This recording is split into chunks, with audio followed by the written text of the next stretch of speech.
आवश्यक था और ये बदलाव हमारी सरकार ने करके दिखाया है। नए कृषि सुधारों ने देश के हर किसान को ये आजादी दी है कि वो किसी को भी कहीं पर भी अपनी फसल, अपने फल सब्जियां अपनी शर्तों पर बेच सकता है। अब उसे अपने क्षेत्र की मंडी के अलावा भी कई और विकल्प मिल गए हैं। अब उसे अगर मंडी में ज्यादा लाभ मिलेगा तो वहां मंडी में जाकर अपनी फसल बेचेगा। मंडी के अलावा कहीं और से ज्यादा पैसा मिलता है, ज्यादा लाभ मिलता है तो वहां जाकर के बेचेगा। उसकी सारे बंधनों से मुक्ति दिलाने के कारण ये संभव होगा। अब सवाल ये कि आखिर इससे फर्क क्या पड़ेगा, आखिर इससे किसान को क्या फायदा होगा, आखिर ये फैसला किस तरह किसानों की आर्थिक स्थिति को बदलने में बहुत मददगार साबित होगा। इन सवालों का जवाब भी अब ग्राउंड रिपोर्ट से ही मिल रहा है। किसानों को मिली इस आजादी के कई लाभ दिखाई देने शुरू भी हो गए हैं, क्योंकि इसका अध्यादेश कुछ महीने पहले निकाला गया था। ऐसे प्रदेश जहां पर आलू बहुत होता है, वहां से रिपोर्ट्स है कि जून जुलाई के दौरान थोक खरीदारों ने किसानों को अधिक भाव देकर सीधे कोल्ड स्टोरेज से ही आलू खरीद लिया है। बाहर किसानों को आलू के ज्यादा दाम मिले तो इसकी वजह से जो किसान मंडियों में आलू लेकर पहुंचे थे, आखिर दबाव में आने के कारण, बाहर बड़ा ऊंचा मार्केट होने के कारण मंडी के लोगों को भी किसानों को ज्यादा दाम देना पड़ा। इसी तरह मध्य प्रदेश और राजस्थान से, वहां से जो रिपोर्ट मिली है कि वहां पर तेल मिलों ने किसानों को सीधे 20 से 30% ज्यादा देकर सरसों की खरीदी की है। मध्य प्रदेश, उत्तर प्रदेश, छत्तीसगढ़, पश्चिम बंगाल ऐसे राज्यों में दालें बहुत होती हैं। इन राज्यों में पिछले साल की तुलना में 15 से 25% तक का ज्यादा दाम सीधे किसानों को मिले हैं। दाल मिलों ने वहां भी सीधे किसानों से खरीद की है, सीधे उन्हें ही भुगतान किया है।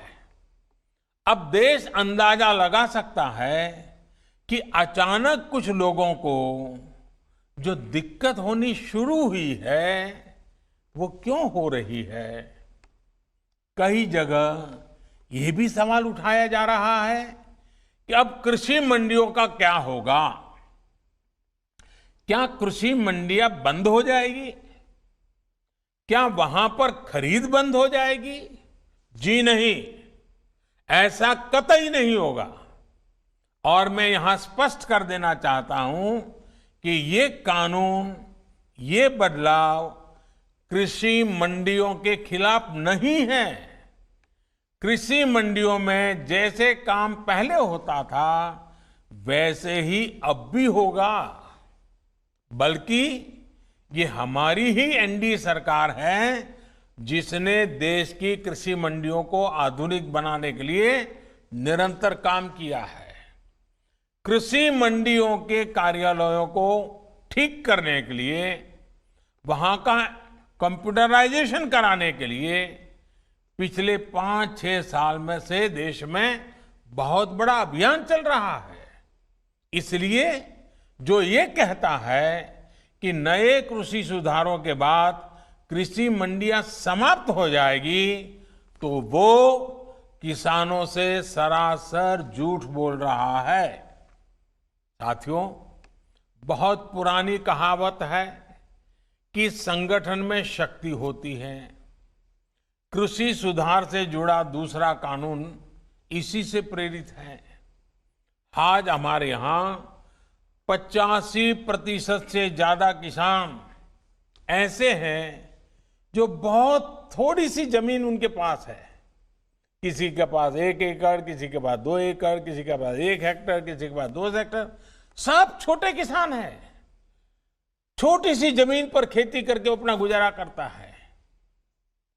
इस वजह से इनका खर्च भी बढ़ जाता है और उन्हें अपनी थोड़ी सी उपज बेचने पर सही कीमत भी नहीं मिलती है। लेकिन जब किसी क्षेत्र के ऐसे किसान अगर एक संगठन बनाकर यही काम करते हैं तो उनका खर्च भी कम होता है और सही कीमत भी सुनिश्चित होती है। बाहर से आए खरीदार इन संगठनों से बाकायदा समझौता करके सीधे उनकी उपज खरीद सकते हैं। ऐसे में किसानों के हितों की रक्षा के लिए ही दूसरा कानून बनाया गया है। एक ऐसा अनोखा कानून है जहां किसान के ऊपर कोई बंधन नहीं होगा। किसान के खेत की सुरक्षा, उसकी जमीन की मालिकी की सुरक्षा, किसान को अच्छे बीज, किसान को अच्छी खाद, सभी की जिम्मेदारी जो किसान के साथ कॉन्ट्रैक्ट करेगा उस खरीदार की होगी। किसान से जो समझौता करेगा उस समझौता करने वाले की होगी। साथियों, इन सुधारों से कृषि में निवेश बढ़ेगा, किसानों को आधुनिक टेक्नोलॉजी मिलेगी, किसानों के उत्पाद और आसानी से अंतर्राष्ट्रीय बाजार में पहुंचेंगे। मुझे बताया गया है कि यहां बिहार में हाल ही में 5 कृषि उत्पादक संघों ने मिलकर चावल बेचने वाली एक बहुत मशहूर कंपनी के साथ एक समझौता किया है। इस समझौते के तहत 4000 टन धान वो कंपनी बिहार के इन एफपीओ से खरीदेगी। अब इन एफपीओ से जुड़े किसानों को मंडी नहीं जाना पड़ेगा। उनकी उपज अब सीधे नेशनल और इंटरनेशनल मार्केट में पहुंचेगी। साफ है कि इन सुधारों के बाद खेती से जुड़े बहुत सारे छोटे बड़े उद्योगों के लिए बहुत बड़ा मार्ग खुलेगा। ग्रामीण उद्योगों की ओर देश आगे बढ़ेगा। मैं आपको एक और उदाहरण देता हूं। मान लीजिए कोई नौजवान एग्रीकल्चर सेक्टर में कोई स्टार्टअप शुरू करना चाहता है। वो चिप्स की फैक्ट्री ही खोलना चाहता है। अभी तक ज्यादातर जगह होता यह था कि पहले उसे मंडी में जाकर आलू खरीदने होते थे, फिर वो अपना काम शुरू कर पाता था।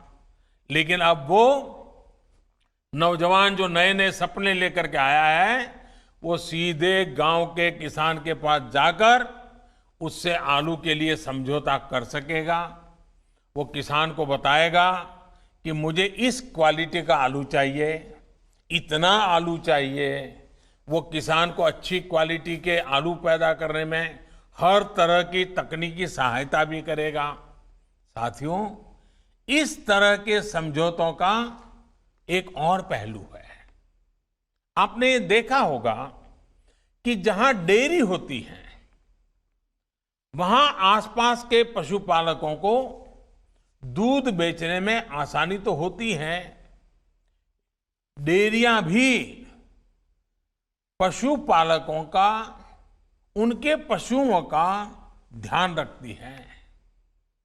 पशुओं का सही समय पर टीकाकरण हो, उनके लिए सही तरह के शेड बने, पशुओं को अच्छा आहार मिले, पशु बीमार हो जाए तो उनका डॉक्टर पहुंच जाए। और मैं तो गुजरात में रहा हूं, मैंने देखा है डेयरी कैसे पशुओं को संभालती है। बड़ी डेयरी दूध उत्पादक उन तक जाकर के किसानों की मदद करती है। और इन सब के बाद भी ये बड़ी महत्वपूर्ण बात है, ये जो दूध खरीदने का काम है वो तो डेयरी कर लेती है, लेकिन पशु का मालिक तो पशुपालक या किसान ही रहता है। पशु का मालिक कोई और नहीं बनता है। वैसे ही जमीन का मालिक किसान ही रहेगा। ऐसे ही बदलाव अब खेती में भी होने का मार्ग खुल गया है। साथियों, ये भी जग जाहिर रहा है कि कृषि व्यापार करने वाले हमारे साथियों के सामने एसेंशियल कमोडिटी एक्ट के कुछ प्रावधान हमेशा आड़े आते रहे हैं। बदलते हुए समय में इसमें भी बदलाव किया है। दालें, आलू, खाद्य तेल, प्याज जैसी चीजें अब इस एक्ट के दायरे से बाहर कर दी गई है। अब देश के किसान बड़े बड़े स्टोर हाउस में, कोल्ड स्टोरेज में इनका आसानी से भंडारण कर पाएंगे। जब भंडारण से जुड़ी कानूनी दिक्कतें दूर होगी तो हमारे देश में कोल्ड स्टोरेज का भी नेटवर्क और विकसित होगा, उसका और विस्तार होगा। साथियों, कृषि क्षेत्र में इन ऐतिहासिक बदलावों के बाद, इतने बड़े व्यवस्था परिवर्तन के बाद कुछ लोगों को अपने हाथ से नियंत्रण जाता हुआ दिखाई दे रहा है। इसलिए अब ये लोग एमएसपी पर किसानों को गुमराह करने में जुटे हैं।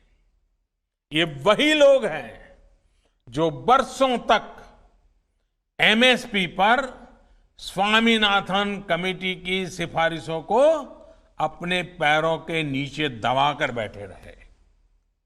मैं देश के प्रत्येक किसान को इस बात का भरोसा देता हूं कि एमएसपी की व्यवस्था जैसे पहले चलती आ रही थी वैसे ही चलती रहने वाली है।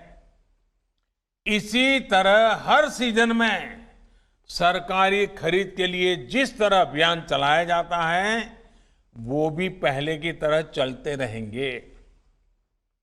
साथियों, किसानों को एमएसपी देने और सरकारी खरीद के लिए जितना काम हमारी सरकार ने किया है वो पहले कभी नहीं किया गया।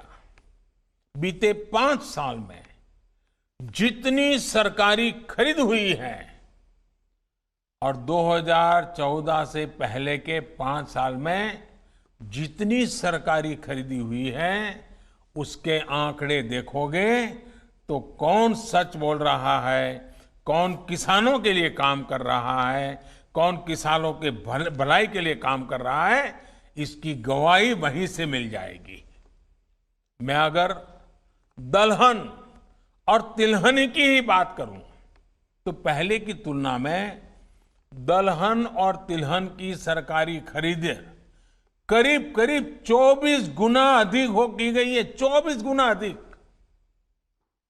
इस साल कोरोना संक्रमण के दौरान भी रबी सीजन में किसानों से गेहूं की रिकॉर्ड खरीदी की गई है। इस साल रबी में गेहूं, धान, दलहन और तिलहन को मिलाकर किसानों को 1,13,000 करोड़ रुपए एमएसपी पर दिया गया है। ये राशि भी पिछले साल के मुकाबले 30% से ज्यादा है। यानी कोरोना काल में न सिर्फ रिकॉर्ड सरकारी खरीद हुई बल्कि किसानों को रिकॉर्ड भुगतान भी किया गया है। साथियों, 21वीं सदी के भारत का यह दायित्व है कि वो देश के किसानों के लिए आधुनिक सोच के साथ नई व्यवस्थाओं का निर्माण करे। देश के किसानों को, देश की खेती को आत्मनिर्भर बनाने के लिए हमारे प्रयास निरंतर जारी रहेंगे। और इसमें निश्चित तौर पर कनेक्टिविटी की बड़ी भूमिका तो है ही। अंत में एक बार फिर कनेक्टिविटी के तमाम प्रोजेक्ट्स के लिए बिहार को, देश को बहुत बहुत बधाई देता हूं। और मैं फिर एक बार आपसे वही आग्रह करूंगा कि हमें कोरोना से लड़ाई लड़ते रहना है, हमें कोरोना को पराजित करके रहना है। हमने हमारे परिवार के हर सदस्य को कोरोना से बचाना है और इसके लिए जो भी यम नियम तय किए गए हैं उनका हम सब ने पालन करना है। कोई एक उसमें छूटछाट लेता है तो फिर मामला गड़बड़ हो जाता है। हम सब ने पालन करना है। मैं फिर एक बार मेरे बिहार के प्यारे भाइयों बहनों को बहुत बहुत धन्यवाद देता हूं। नमस्कार।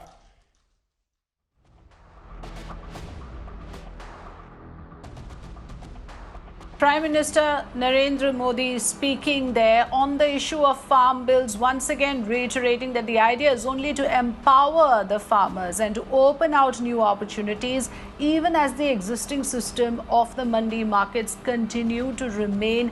And therefore, the opposition, according to the Prime Minister, is misleading the country about the removal of the mandi markets, which he says is not true, and also clearing the air on the essential commodities. He says, yes, the stock holding limits have been removed, and that is also going to make sure that the farmers are able to trade better in certain essential commodities. Let's in fact now move on with other updates coming in at this point, and let's in fact get you some breaking news coming in from Thane in Maharashtra.